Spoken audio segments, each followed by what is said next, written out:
So we wanted to kick off on a pretty broad theme of transformation, essentially. Really pleased to say that we're joined by Phil Dearson from Subsector, who is great at saying hi, but is also great at helping big companies to make better decisions. So Phil's going to talk to us about the M2D method. We've been working together for the last kind of few months, and so Phil's going to shine a light on that for us. So without further ado, before we get to Phil, I thought it would be interesting for us to look at the transformation imperative, or why transformation is important, and why we need to really quickly change the way that we think about business transformation. If you want to tweet and stuff, then absolutely do that. I've just invented a hashtag this morning, so you can do that. Transformation is a really key priority for most large organisations. There are reams and reams and inches of columns written about business transformation, organisation design, and it's a really kind of growing market as well, right? So this is kind of Google Trends for the search term digital transformation from 2004 up until today. So you can see how that's kind of grown. And in 2019, it's set to be a $1.7 trillion industry. So that will be including things like kind of new technology platforms, re-platforming traditional organisations. That will be kind of consulting firms, and we're really looking for about 5% of that as McCann.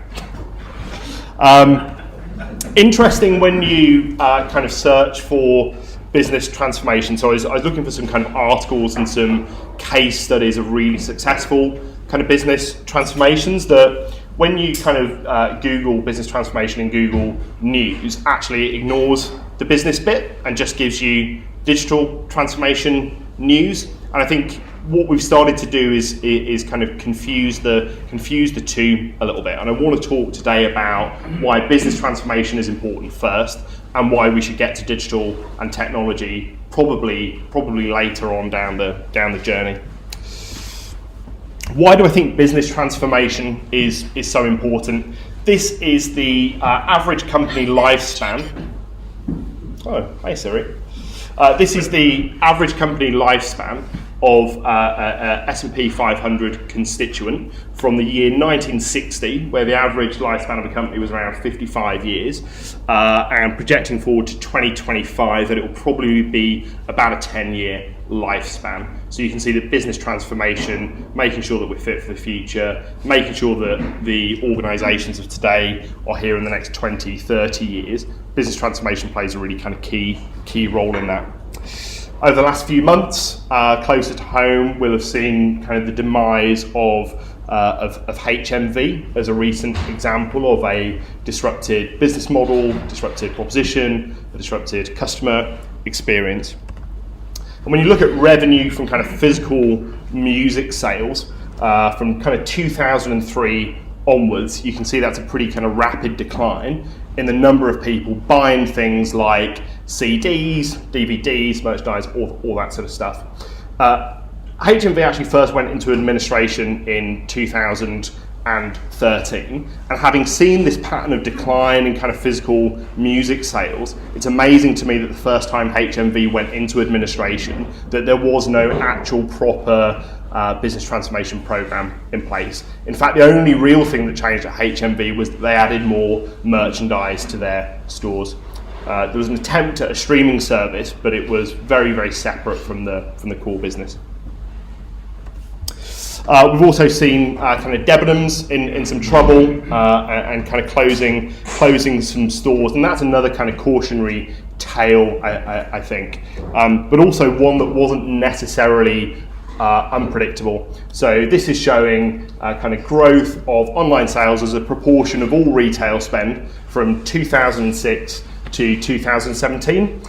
In 2007, a VC firm came in and bought Debenhams and effectively signed a ton of long-term leases on their bricks and mortar stores in 2007, having seen the trajectory of growth in online sales, in order to squeeze kind of more cash out of Debenhams for the VC firm, because it's way cheaper to sign kind of long-term leases up front. Really bad idea, given that was the trajectory.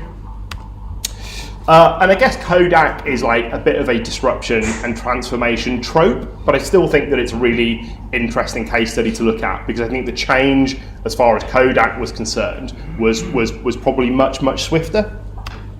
So this is one of my favourite ever graphs. Hopefully you can see the purple line. Okay, so these are photographs taken by decade in billions from the kind of 1800s onwards. So it's true to say that we've never taken as many photographs than we do today. I took one by accident trying to make a coffee with the iPad over here and you can see that smartphones have completely changed the way that we think about photography, the way that we share photographs. I think that speaks to proposition and business model at Kodak, right? So if Kodak's purpose in the world was to help people to print photos, then they absolutely should stick with their core business model. But alternatively, if Kodak's role in the world is to help people to share photos, then maybe that might have opened up different propositions and different business models that they might have taken advantage of. The last I heard from Kodak was at CES a couple of years ago, and they were launching their own cryptocurrency. So I think it's fair to say that it's tough times at Kodak at the moment. So what's driving this kind of big these big changes and big kind of shifts in markets, and what's kind of driving disruption? I think there's kind of three big catalysts. I think first is that customer expectations are higher than they've ever been before. So we talk quite a lot at McCann about this idea of the unreasonable customer. So the unreasonable customer is a customer who can get a car to pick them up from kind of point A and take them to point B at the touch of a smartphone, but has to wait in all day for a plumber to arrive from British Gas or somewhere like that. Forrester did some research around kind of customer experience leaders. Customer experience laggards, kind of benchmarks that against S&P 500, and you can see that actually customers, from an experience point of view, kind of vote with their wallets. I think that the threat that faces large traditional organisations is that unless we can provide an experience to customers that is at least as good as is offered by the Ubers, Netflixes, Airbnb of the world, then we'll become more and more irrelevant over time.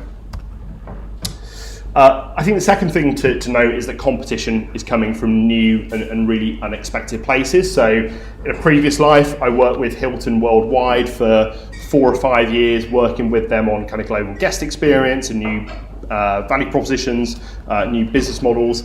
And when I first started working with them, the idea that Airbnb would have been any kind of threat to Hilton's kind of core business in major cities around the world was something that was kind of laughed at a little bit. We used to hear a lot about Marriott and a lot about Starwood. By the end of that kind of 4-year program, the only name that we heard reference to was Airbnb. And when you look at what it did to a lot of their occupancy rates, particularly in big cities like New York and Chicago and San Francisco and London, has a really big impact. And it's never been easier to start a business, right? It's never been easier to get access to technology. It's never been cheap to get access to technology. And this is the kind of growth in startup businesses in the UK right now. And when you think about the big disruptors that we talk about all of the time, the kind of Teslas of the world, Tesla never made a car before they made a car. Think about the Netflixes of the world, the Amazon of the world. Amazon never retailed something until they'd retailed something. It seems to me that there's a lot to be said for those disruptors who have had no necessarily kind of prior experience in their sector, and maybe they're not bound by traditional thinking and by kind of legacy thinking.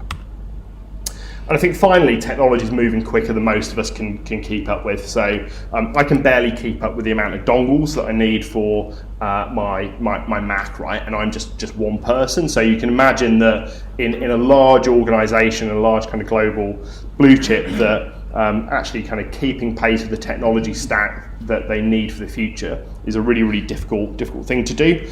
And a lot of this is driven by kind of the ubiquity of technology and the price being driven down. This is another one of my favourites. So this is a hard drive cost per gigabyte from 95 onwards, which has just kind of fallen through the floor really, from $120 a gigabyte to just under a cent. This is a quote that's misattributed quite a lot to Charles Darwin. It is actually Dr. Leon Megson from Louisiana State University, but a really interesting quote nonetheless when we start to think about transformation and business disruption. So he says that it's not the strongest of the species that survives, nor the most intelligent. It's those that are most adaptable to change. And when we talk about business transformation, this is the kind of definition as given by Kotter in Harvard Business Review, and this is probably the most kind of referenced definition of business transformation. Business transformation involves making fundamental changes in how business is conducted in order to help cope with shifts in market environment. So we've looked at market environment, but one of the things that I don't think we're particularly good at as legacy businesses is working in this kind of fundamental area.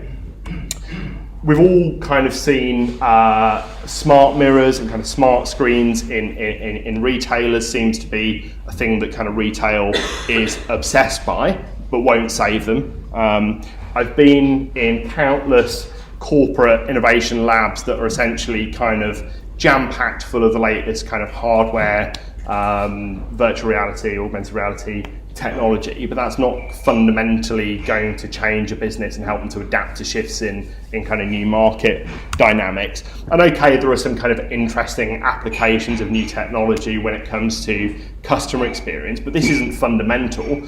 I'd argue that actually quite a lot of this is peripheral. And so if we go back to the kind of true definition of transformation that's set out in Oxford English Dictionary, it's a marked change in form, nature, or appearance. And I guess what I would plead with kind of legacy companies to do is to stop working in the appearance horizon here.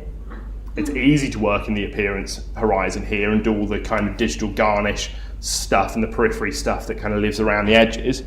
But actually, I think as organisations, we need to spend way more time thinking about the nature of our business and the customers that we serve, and way more time thinking about the form that our business takes, and thinking about the core business models that underpin our organisation. I think there's a reason why we tend to play quite a lot in this space, and I've always wanted to do this. I'm going to tell you why I think that is through the medium of Seinfeld. So hopefully everyone can kind of hear this. Okay. Right. Oh, nothing for me. I'm going to the Atomic Sub later. So why are you eating there? I get a card, and they stamp it every time I buy a sub. 24 stamps, and I become a submarine captain. What does that mean? Free sub? I can't believe it! I lost my Atomic Sub card. I've eaten 23 bad subs. I just need one more. It's like a long, bad movie, but you want to see the end of it? No, you walk out. All right, then it's like a boring book. You gotta finish it. Oh, you're waiting for the movie. I want that free sub. You're still trying to get that free sub? Hey, I have spent a lot of time and I have eaten a lot of crap to get to where I am today. And I am not throwing it all away now. Is there a captain's hat involved in this? Maybe. So I think one of the things that we see in a lot of large organisations is this idea of kind of sunk cost bias. We've already invested in kind of creating this customer segment. We've already invested in all of this marketing. We've already invested in all of this marketing technology. We may as well just carry on down the same road, right? Whereas actually, I think there's one big fundamental question that I hope will reframe how you think about kind of business transformation in the future. And I think if more organisations could ask themselves this one question, I think we would see more surviving these shifts in kind of customer, competitor and technology. That question is, if you were going to design this business today, what do we think it would look like? And that is a really different way of thinking about business transformation. I think there's a few really kind of good examples that I've seen over the last kind of 12 months. So I suppose it's the difference between being kind of a traditional kind of insurance company, I guess, or a more disruptive proposition that might serve customers in a better way, which is things like pay by the mile car insurance. So just turn the app on when you're driving, it will measure how many miles you're going, and it will charge you accordingly. After all, from a customer point of view, if we're all becoming less about kind of ownership and more about access, and we're more used to kind of pay-as-you-go business models, why wouldn't that apply to kind of car insurance as a service? I think also thinking about kind of propositions, if I was starting a restaurant company tomorrow, we know that casual dining is in some trouble as a sector in the UK. I probably wouldn't open a restaurant with kind of tables and chairs and waiting staff. I'd probably just open a kitchen in a warehouse somewhere in a major city and work with Deliveroo and kind of Grubhub and Just Eat in order to get that food delivered to people. This is a really interesting article in Fastco that talks about the rise in these business models, and they're called ghost kitchens. So they have no reservations, there are no waiting staff, there are just people who cook and people who come and collect food and take it to people's houses. Finally, if I was going to start a mortgage company tomorrow, would I do it in the same way that it's always been done, or in response to the fact that it's really, really difficult, particularly in London, for people to save a deposit and kind of buy their own home, would I look at a slightly different proposition, a slightly different underlying business model, which was about helping people to afford their home through things like kind of part ownership. So what are the kind of three things that we should explore when we ask ourselves this question of what would it look like if I designed it today? I think the first thing that we should look at is that what are the better ways that we could serve our customers in order that our business can maintain its relevance. I think Sky have actually done a really good job of this with Sky Q. So we talk a lot about kind of cord cutting, I guess, these days. So the idea that you don't necessarily need a cable subscription or even really a Freeview box, that you can get most of your TV essentially through catch-up services, through Netflix, through Prime Now. I think the way that Sky Q have responded to that, which could have actually been pretty disruptive from a Sky subscriber point of view, through Sky Q and the ability to kind of search Netflix and stuff for it, is a very good response. Secondly, a value proposition that creates incremental growth on top of the existing business model. So everybody knows Yale locks. They've been making kind of locks for many, many years. This is a really interesting kind of move for Yale. So Yale are now creating kind of smart locks. Great, okay, so I don't need a key to get to my house, but actually, is that the interesting play? Or is the more interesting play that when all of our locks are kind of connected and we don't necessarily need a key to enter a house, is there a business model here for Yale that is effectively a platform that gives people access to your home that need it? For example, kind of Amazon drivers, British Gas engineers, cleaners, etc., etc. And finally, what are the radically innovative business models that we could launch? My favourite, and there's a great kind of business model and disruption kind of case study on this, is from Nestle. Caveat, they're a McCann client, but I think the Nespresso business model, when you think of what that did to kind of the coffee category, particularly the instant coffee category, the ability to enjoy kind of coffee shop espresso at home, and the experience that exists around things like the Nescafe Club, the Nespresso Club, is very, very strong. It doesn't look like this, which I'm conscious, the more I look at it, it looks like a person with their arms kind of waving, but it doesn't look like, you know, a declining business, a strategy workshop, and then the day after some kind of incremental growth. Here's kind of three things that I've learned over 10 years of working with kind of big companies to help them to get fit for the future. One is that it requires senior sponsorship from the very kind of highest levels within an organisation. So I've worked with people who have tried to do transformation and kind of self-disruption under the radar, almost as like guerrilla tactic transformation. That generally leads to two things. One, kind of those people have not been around at that business for very long, but we had quite a fun kind of 6 months trying to get some stuff done. or it means that the programs that we're trying to bring to market get kind of halted pretty quickly. So has to come from the top. I think the second thing that I've learned is that we can't look at business transformation as a project. It's actually more about a persistent search for the discovery of kind of the new experience, new propositions, and new business models, and also a persistent way to kind of test the answers that we generate. And I think finally, I've not seen, well, there aren't many successful kind of legacy business transformation case studies out there anyway. I think Lego is probably kind of one that springs to mind. But I've rarely seen successful business transformation where the strategy has been to employ one of the big four consulting firms, give them a few $100 million, let them go away, do some customer research, build something for 3 years, and then bring it to market. That's rarely the way that really good business transformation, really good incremental growth, disruptive growth is generated. From my experience, this is kind of a really good structure for thinking about business transformation.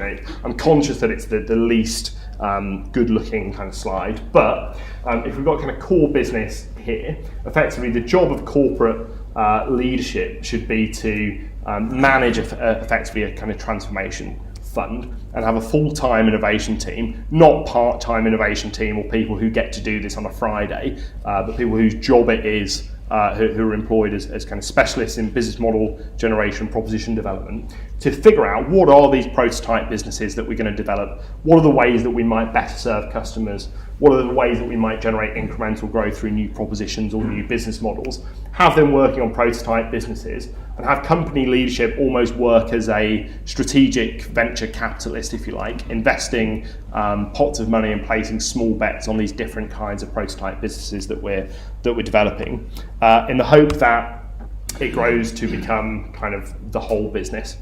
That's the transition that I'm most proud of. So I think that business transformation should be far less concerned with appearance and much more concerned with the form and the nature of companies. And it's really, really easy to do the appearance stuff. It's really, really hard to do the form and nature stuff. But there are structures that work. If you're interested in kind of how that kind of structure works, I think there's kind of 3 books that I'd recommend. One is kind of the corporate startup. Neil, I know that you'll know one of the authors of that. Eric Ries, The Startup Way. So there's the Lean Startup, but the Startup Way is actually his kind of follow-up, which is how could we use startup methodologies within big corporates. And the third is Business Model Generation. So how do we constantly develop and search for new business models? I love talking about this stuff. As you can tell, because I've run over 5 minutes and Phil's wondering when he's coming on, but you can find me kind of working at work at McCannIO.com if you want to talk about this a little bit more. You can find me all over LinkedIn over the last kind of 12 months, and you can also find me on Medium as well at medium.com at Jacob Dutton. So that's all from me, and I think now I'm going to hand over to Phil, who's going to talk a little bit about, great in principle. It's really hard to get things to kind of change in my company, or transformation is a really difficult thing to achieve in my company. So Phil's going to talk to us a little bit more about how we make kind of better decisions and bring those to market. Hi, and Happy New Year. I think this is the last week we can get away with saying that, so Happy New Year. My name is Phil Dearson, and I'm a partner in a company called Subsector. We have a working partnership with McCann.io. My career started in digital back in the early 90s, so I've been in it for quite some time. I've had a number of different roles over that period, so I've been head of digital, head of strategy, head of innovation, and so it's kind of inevitable, really, that my focus ended up being what some of us now call business transformation. We bandy the word transformation around quite a lot. I've been very, very lucky, and I've worked across most industries, so financial services, retail and FMCG, government, not-for-profit, lots and lots of alcohol, lots and lots of alcohol. Now, what I've learnt over that period of time is something that's summed up really quite neatly by my business partner, Jess, over there, the red scarf on, which is we end up quite a lot of the time focusing our efforts on answering the wrong exam question. We're just focused on stuff that doesn't really matter very much. And we don't set out to try and focus on things that don't really matter, but sometimes that's just where we end up. So what I'm going to talk about really is, in the context of transformation, what does matter and how can we practically do something about it. So philosophers, and I'm just going deep really quickly. So philosophers, biologists, chemists, mathematicians, social scientists have long posited that complexity emerges from very simple principles or sets of rules. And this way of thinking goes all the way back to Plato and his idea of first principles. And really it's those first principles that really matter in the context of business transformation. So what are the core elements that our organisation is built on? And the first principles in the context of transformation, or for a business, tend to be our business objectives. This is not terribly complicated stuff. So our business objectives, the people that we serve, whether inside or outside our organisation, because almost every organisation is formed to serve the needs of other people. So our business objectives, the people that we serve, and then an understanding of their needs, or their jobs to be done, if you prefer to use that way of talking about things. And everything else stems from these core principles. So this is fairly common sense to most people. It doesn't sound like rocket science. So what is it that's really getting in the way? What gets in the way of us just dealing with our business objectives and serving the needs of the people that we care about most? And it's complexity. Now, complexity is almost an emergent quality, if you like, of these first principles. If you take a very basic set of simple rules or principles, over time, complexity just naturally emerges. Now, Jacob has alluded to some of this. Some of this complexity, particularly when we're thinking about transformation, is external complexity. So it can be things like customer expectations, which are ludicrous at the moment. Mine are anyway. It can be technology, which continues its accelerating march. They can be new behaviours, perhaps, that we're seeing from new generations of people, or older generations of people. And then there's a disruption from new entrants into our markets. So there's a lot of external complexity. But what's often forgotten when we come to things like business transformation is the internal complexity that is given rise to. So we'll have a number of different stakeholders. You're probably all very familiar with this. When you're dealing with a transformation program of any kind, or a change program, you'll have a number of different stakeholders, and they may well have extremely different opinions from each other. They may well also have very different motivations about what they think is the most important thing to focus on. A person from Department X will say this is the most important thing by far. A person from Department Y will say no, this is the most important thing by far. So how do you deal with that level of complexity? Budget ownership sometimes, like who's actually paying for any of this stuff anyway? Is it coming out of innovation or R&D, or is it a separate pot of money over here? That can make things more complex. And then probably most importantly from my point of view is the fact that we're human beings. So it's virtually impossible for a human being, I would argue, to be objective about anything at all. We are viewing the world from our own very personal, subjective point of view through fleshy, chemical eyes. And neuroscience is constantly telling us that we are beset by bias, which is perfectly natural. We grow up, we experience different things. That's the way that we interpret the world. So it's very difficult when you get a large group of people together in an organisation to either agree or understand what to focus on. How do we simplify this complexity? The way to go about, at least in our experience, the way to go about simplifying all of this complexity so that you can actually focus on what matters is systematic prioritization. Now, I know that's really probably the least sexy thing you could ever put on a slide, apart from maybe a picture of my cat. In fact, actually, it's less sexy than my cat. But transforming organizations that systematically prioritize the following things seem to do best. And there's three things. And they're related back to those first principles I was talking about earlier on. So the most important needs of the most important people. If you have a mechanic for systematically prioritizing other people's needs, that works really well. When you have identified those needs, being able to prioritise which of those are underserved needs feels like a bit of a no-brainer, but also being able to identify where you have some overserved needs. Where are you putting in loads and loads of effort into something which is absolutely fine? You don't need to bother with it, really. You can maybe scale down some of your investment. So prioritising the way you're serving those needs. And then lastly, systematically prioritising, again, having a system to prioritise very specific sets of practical initiatives. So we're going to do this, followed by this, followed by this, followed by this. Very, very practical, very, very clear. Now, over the last 15 years, it may come as no surprise, that we've ended up developing a system, a method for doing exactly this, for helping organisations in very complex environments focus on the simple and come up with a prioritised practical set of steps to take. And this is called the N2D method, which doesn't exactly run off the tongue, but N2D stands for needs to decisions. So by focusing on people's needs, you can then clarify the decisions that you need to make.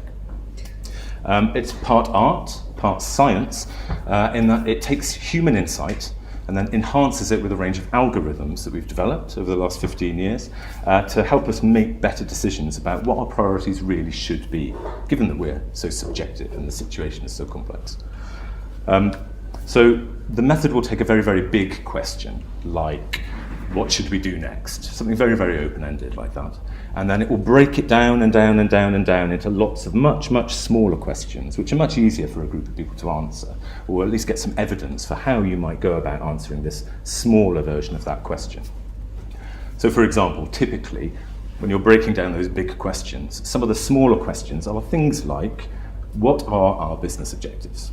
Now, that can sometimes, for a group of stakeholders, be a very difficult question to answer in its own right, particularly if you work with some of the organisations that I have over the years. Crucially, though, as part of this system, relativity is very important. So what is the relative importance of these business objectives? Is this business objective twice as important as this one? Is this business objective not quite so important as any of the other ones? That can give rise to quite a lot of debate amongst stakeholders, but it's absolutely crucial to arrive at that kind of consensus before you can move on. So what's the relative importance of our business objectives? Who do we care about? So who do we serve? This method works very well if you're an internal organisation, maybe a single department. The people that you serve might be other people inside your organisation. Or you can be talking about your customers, in inverted commas, people outside the organisation who you serve. What groups do they fall into? And again, what's the relative importance of each of those groups? Not all of these different groups are going to be of equal importance. Again, that's a very important decision to make. What are those people's needs? What percentage of each of those groups has each of these particular needs? How important is that need to that particular group?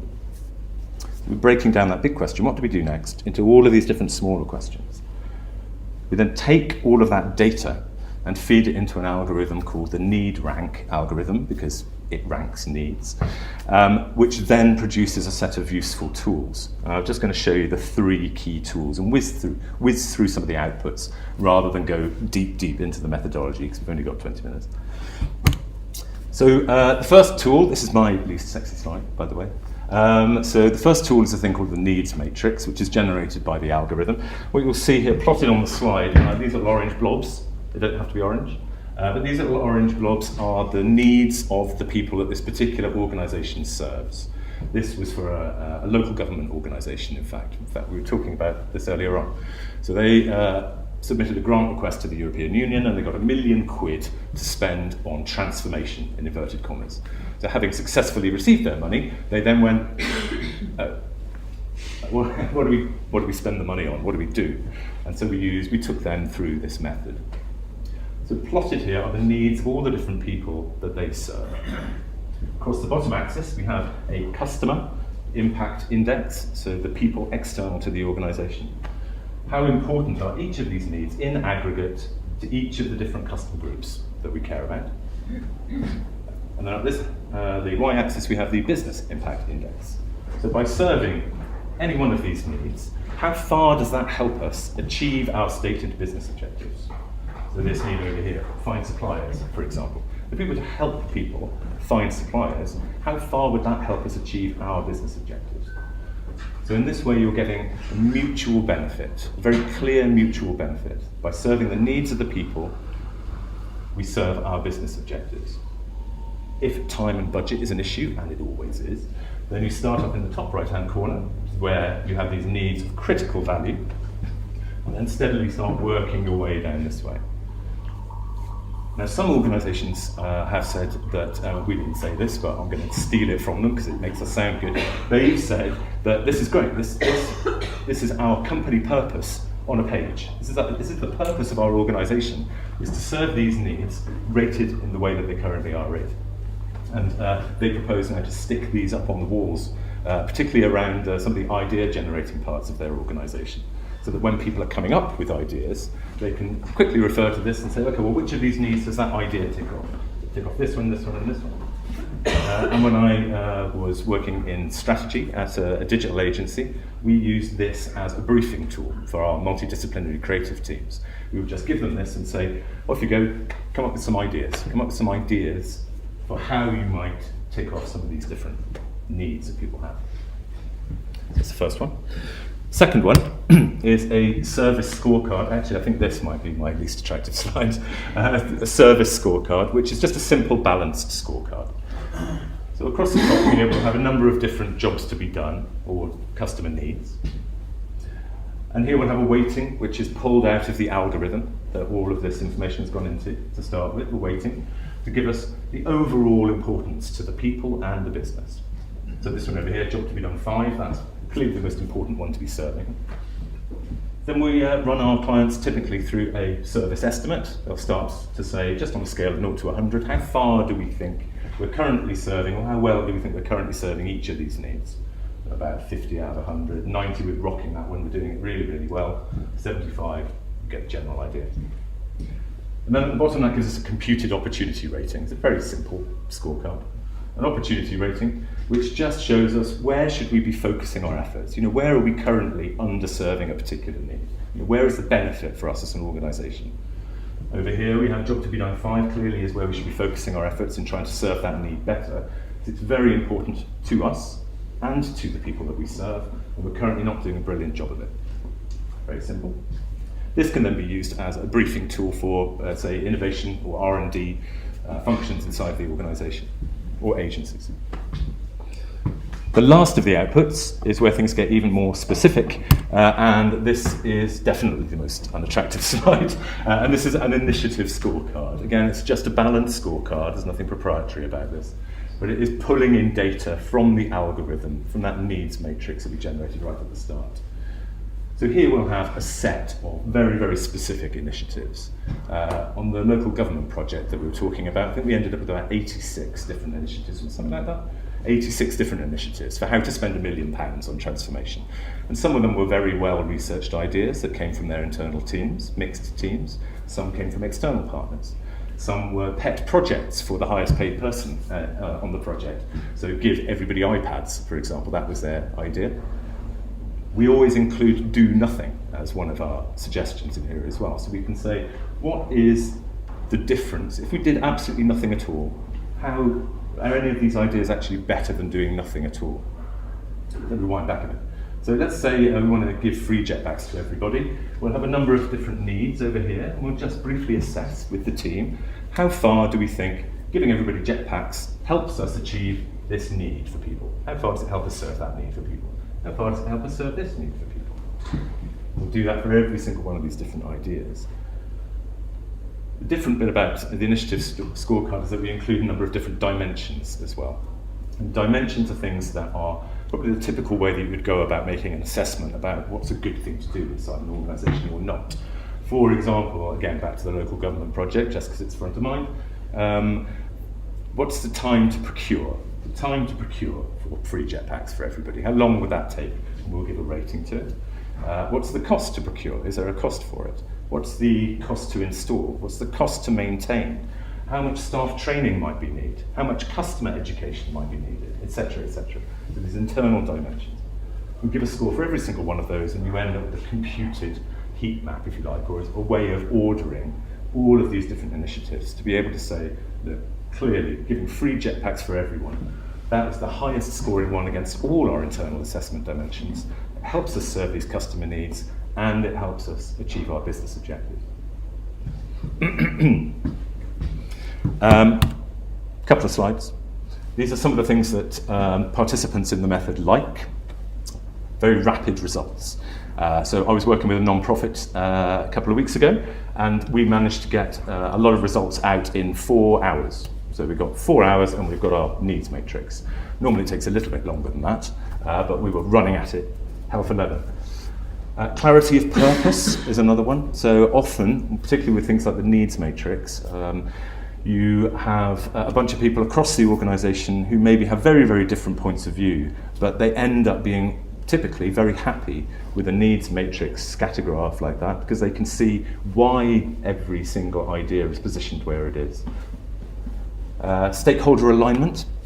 Everybody tends to agree. In fact, what the word we often get out of stakeholder groups at the end of this is it's irrefutable. I'm not sure that's 100% correct, but as long as they're feeling that it gives them a high degree of confidence in the next steps, that's great. An initiative roadmap, so people like to know very specifically, particularly at lower levels in the organisation, what specific thing are we going to do next and why? That's our transparent rationale underneath. If someone says from another part of the organisation, or maybe the CEO gets involved a little late in the day, he might ask, well, why is that? Why are we doing that there? The great thing about having an algorithmic approach and a scoring-led approach is that you can just pull back the layers of decisions that everybody made, all the different scores that people gave. It's because it's aimed at these people, 20% of them have that need, it's a really important need, and just show all the evidence. And then lastly, it's iterative, which I know is a bit of a bon mot of the moment, but if, for example, you have a totally new customer group, you can just go back into the algorithmic tool, add that new customer, change a couple of scores, and then all of these different tools rejuggle their outputs to incorporate that. And that can be done almost instantly. I'll leave the last word to Daniel Kahneman, who, if you don't know, I'm sure you do know, must have been quoted so much over the last 5 years, particularly, Nobel laureate anyway for economic sciences. So he says algorithms beat individuals about half the time, and they match individuals about half the time. So if you've got the opportunity to use an algorithm, people should definitely use it.